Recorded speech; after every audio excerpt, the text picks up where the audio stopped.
Okay, so I'm gonna make the simple homemade honey wheat bread. I think I did send you this recipe. I'll check back and see, and if not, I'll send it to you. Pardon the mess in my kitchen. So what I'm doing here is I'm starting with the 2 cups of warm milk. I, as you can see, use powdered milk. This is powdered whole milk, but you could probably just as well use powdered, non-fat or whatever, and you can use regular milk too. It does help if you have a thermometer, just one of those stick thermometers, and you want it to be between 110 and 115 degrees. Otherwise, if it's too hot, it'll kill the yeast. If it's not hot enough, then the yeast won't activate very quickly. So I'm gonna put this in my stand mixer bowl, which you can see, but you don't have to use a stand mixer. You can just use a regular bowl and knead it by hand. And I will show you what that looks like later.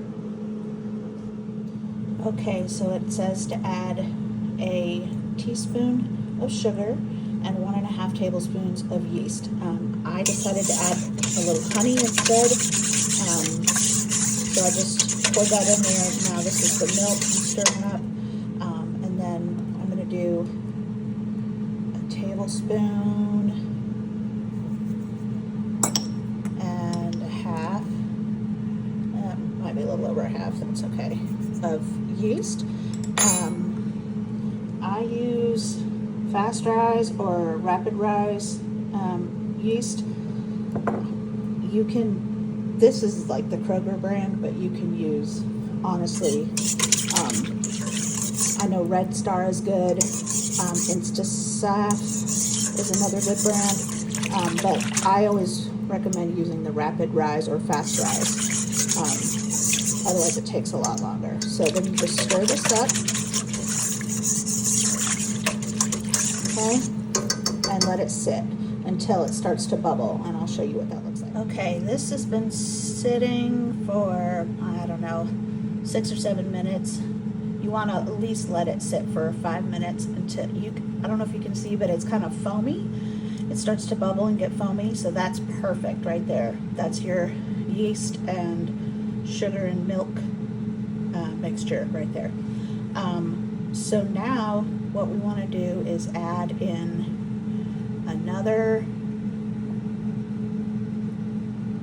1/2 cup of warm water and 3 tablespoons of shortening. Now, I've normally just been using softened butter, which is totally fine. I was kind of lazy. I didn't get the butter out in time, and I could have just put it in the microwave, but I decided to use some coconut milk, but it calls for shortening, so like Crisco or something. Any of those things will work. So that's about 3 tablespoons, and then we need to add part of the flour. So I'm going to show you how I measure that. Okay, so the best way to measure flour, because it can be different by weights, is to spoon it into your measuring cup like this. So spoon it in, just kind of, you don't have to pack it down or anything. So you see I have, it's coming over the top there. So what I'm going to do is just kind of level that out, and then I'm going to scrape that, and then I put that in my bowl. So I'm putting it in this regular bowl. You can just put it in straight in your bowl with your yeast, but that's how we're going to do that. So this recipe calls for 2.5 cups of whole wheat flour and 3.5 cups of bread flour, which is white bread flour. I find that that's a little too heavy, so I'm going to add 1.5 cups of whole wheat flour and then make up that extra cup with the white flour. So we're going to add 4 cups of white flour, the bread flour, and possibly another 1/2 cup if it needs it. So yeah, it's probably about 1/2 cup. So there we go. All right. Okay, so I've got all my flour measured out, which you can do while the yeast is bubbling. And I'm going to pour that in here. pour it in like so you can see it.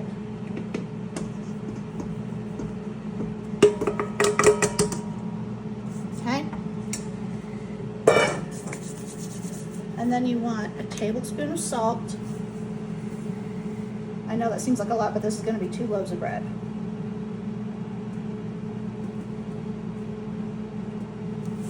A tablespoon. And then we want another 1/4 cup of honey. Now, here's a little trick. If you don't want the honey to stick, just spray it a little bit. And then you can put your honey in there. This takes a lot of squeezing, so.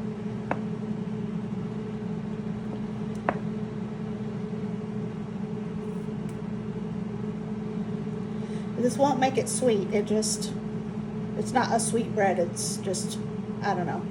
It's good. Okay, so that's 1/4 cup of honey. Right in there. And it made a liar out of me because it stuck anyway. Okay. Not quite as bad though. All right, so that is all we need, and then we're gonna start the kneading process. Now, I'm gonna do it in my mixer, which you need a dough hook for, and I've got to find it in my mess. Oh, here it is.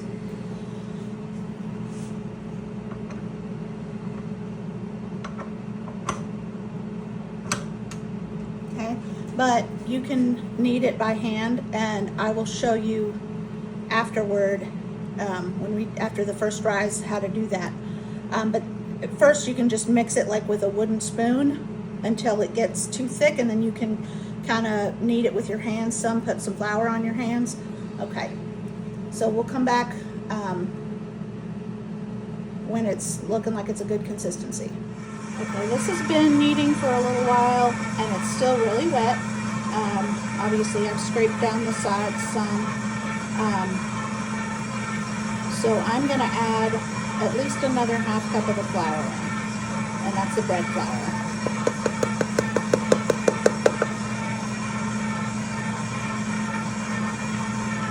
Sometimes I end up having to add more flour. It's okay if it's a bit wet, but you don't want it like super wet. And I'll show you what I mean by that here in a minute. Okay, so the recipe says that you can add, you let the mixer go for a couple of minutes on low speed. And if you don't have a mixer, obviously you'd be doing that with your hands.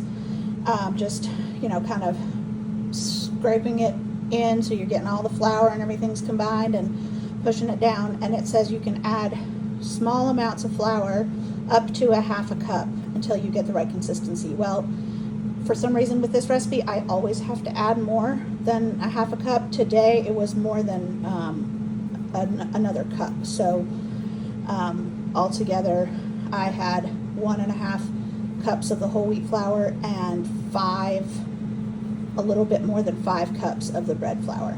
And you can see it's still kind of sticky. It's what we call tacky, but it's not leaving bread dough on my fingers, so that's good. That's what we want. So now what I'm going to do is put a little bit of oil in another clean bowl, and I'll put the dough in there to rise. Okay, this is my clean bowl. I'm going to put, it can be any oil, neutral oil is good, so about that much is fine, enough where you can kind of coat the bottom and the sides, that way that the dough doesn't stick too much when you try to get it out later. I'm just going to rub it around here, kind of up the sides a little bit too. Doing this one-handed is not real easy. Okay, that's fine. Okay, and now I'm going to take my dough and just dump it in there. Hopefully, I'll probably have to dig it out with my hands. Okay, got my dough in there. Now it did stick to my fingers. That's okay, don't worry about it. This dough is probably a little stickier than what they describe in the recipe, but mine always is, and it turns out okay. So now what we want to do is cover it with a clean dish towel, like a tea towel type that's not, doesn't have like a lot of lint. Mine is clean, I promise. It's just didn't get folded, so it's wrinkled. And then you want to leave it in a warm place, not like hot, but you know, warmish, that's not real breezy. So what I do is I turn my oven on while I'm making the dough. I turn my oven on to 180 degrees and preheat it. As soon as it gets to 180 degrees, I turn it off, okay? But that way it's a little bit warm, and then you can just put your dough right in there. And if it feels like it's maybe a little too warm, you can leave the door cracked a little bit. That's fine. But what we're gonna do is we're gonna leave this to rise for probably, I think it says an hour and a half to an hour and 45 minutes. And I'll put a timer on and tell you how long mine rose for. You want it to be about doubled in size. So as you can see, this is more than doubled in size, and it was in there for an hour, just rising. So what I'm gonna do now is punch it down, and then that kind of lets some of the air out, and then I have this pastry mat that I put just dusted it with flour. You can just do this straight on the countertop. My countertop is ridiculous and it has started to crack, so I'm just trying to, you know, not get any bits of countertop in my bread. So anyway, I'm gonna dump this out on here. Hopefully it'll dump okay. Probably have to do this here in a second. Okay, so I've dumped this onto my floured pastry mat, and you're just gonna kind of fold in. You can move it around. So you just pull one part of it in and then push it with the heel of your hand, and just keep doing that. So we're gonna knead it for just a little while here to kind of make sure we're getting all the air pockets out of it. So this dough is actually really nice and soft right now, and it's not sticky anymore. As soon as I got some of this little bit of flour that I had on the countertop into it, it's not sticking to my hands anymore. So, okay. So that is good right there.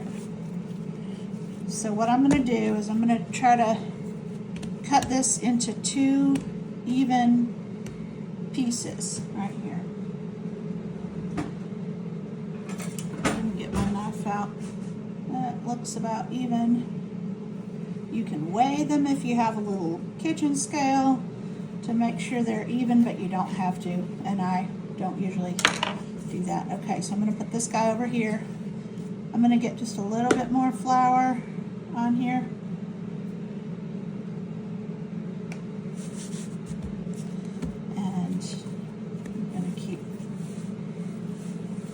Kneading that one just a little bit longer, and you see how it kind of made it into a loaf shape like that. You can tuck the ends under, and then I'm going to put it in my prepared pan, which I haven't prepared yet, so we'll do that later. Okay, so I've kneaded my second one, and I've made it into a loaf shape, and I prepared my pans just by spraying them with some Pam, and so now what I'm going to knead this one a little bit more because I can see it's still got some air bubbles in it. You can kind of hear them. You probably can't hear it on the video, but usually you can hear them kind of bursting, the bubbles there. Okay, so that looks all right, and I'm just going to lay that in this prepared pan here. It's okay if it's not perfect. So these are 9" by 5", so 9 inches this way, 5 inches this way. That's the size of pan that it calls for. I've had actually kind of some trouble finding this size of pan, but Brandon was able to find these at Walmart. They're Wilton brand, and they're kind of a little heavier than the regular nonstick. I had some of the other nonstick, but I had a problem with them rusting with just 1 or 2 uses. So anyway, this is a good size for them because then you won't have this huge muffin top. If you can't find this size and you only have the 8x4, that's okay. You're just going to have a big top of the bread. So, okay, so what we're going to do is we're going to cover this again with the towel and let it rise for a second time. Okay, so Brandon needed the oven, so I stuck these in my microwave and covered them with a towel, and just gonna close the door, and there's no breeze in there, so it should be fine. So you can see those have doubled in size. So I'm gonna take them out and brush the egg wash on them, and then I'll put them in the oven. So that was about 30 minutes that it took to rise. Okay, so I have my egg wash here, and actually I just realized the recipe said to use the whole egg and whisk it with about a tablespoon of water. I think it's going to be fine. I just did the egg white. I got it confused with one of my other recipes, but it should be fine. So I whisked the egg white with about a tablespoon of water, and then I'm going to take my little basting brush thing. I have a silicone one, but a lot of times, you know, you see the ones with the actual like fibers, and I'm just gonna brush it on there until I have the whole top covered. You don't want to push too hard because you don't want to, you know, make it fall or anything.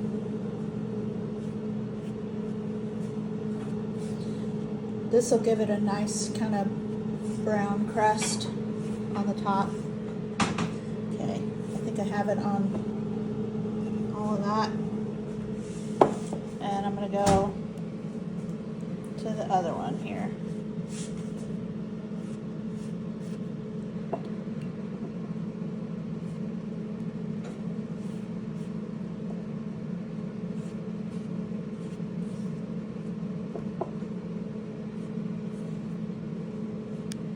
Oops.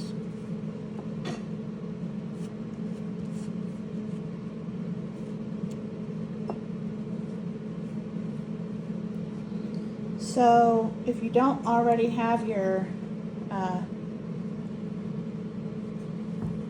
oven preheated, you can preheat it while you're doing this, and you want to preheat it to 350.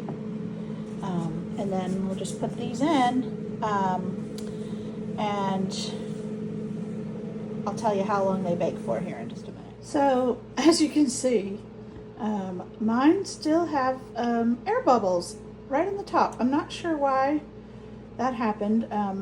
It doesn't usually, but it's okay. They just look like they have tumors. Don't mind our dinner in the background there. So I'm gonna let them sit here for about 10 minutes, and then I'll take them out of the pans and put them on a rack to cool all the way. They baked for about 30 minutes. It does say to stick a thermometer in there, and you know, the internal temperature should read about 190 degrees. The thermometer you saw me use for the milk, that's the same thermometer I use. It's not exactly the kind they say, but it's fine. I just kind of stick it sideways, you know, toward the center. And it was about 190. So that way it's done all the way through, but not overbaked. So, all right, that's it.